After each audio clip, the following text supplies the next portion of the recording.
अगर बिल्कुल भाई ऐसी स्थिति में अपन भी हैं तो अपन कहलाएंगे फिर जीव।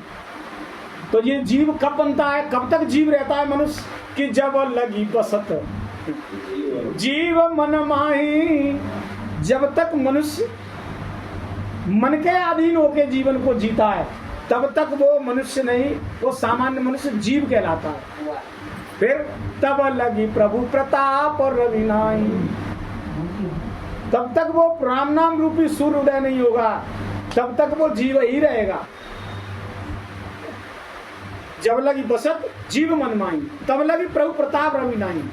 और जब जैसे ही वो प्रकट होता है, अंदर की क्रिया जब जगती है किसी महात्मा के शब्दों के द्वारा, किसी ग्रंथ के किसी संवाद के द्वारा और जगती है, जैसे ही आपकी वो प्रज्ञा जगेगी तब स्थिति बदलती है।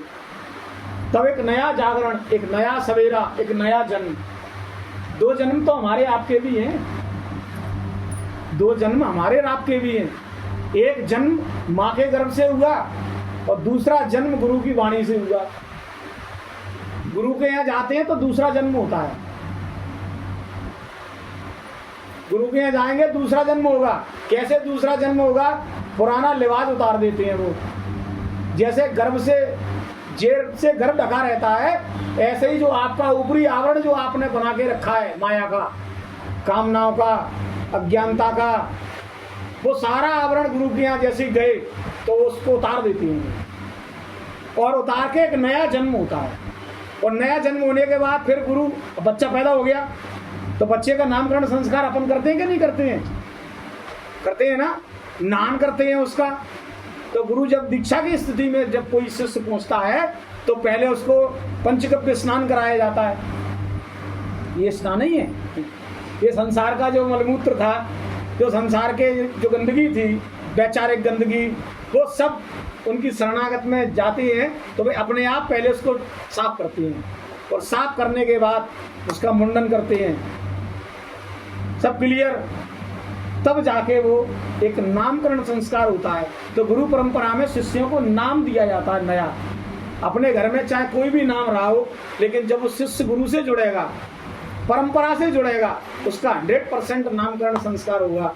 अब आज की परंपरा तो भगवान मालिक है इसका, चेला करोड़ों की तादाद में नाम भी, टिल्लू, गोलू, बोलू, टुंडाराम, ढीकाराम, नाम भी है।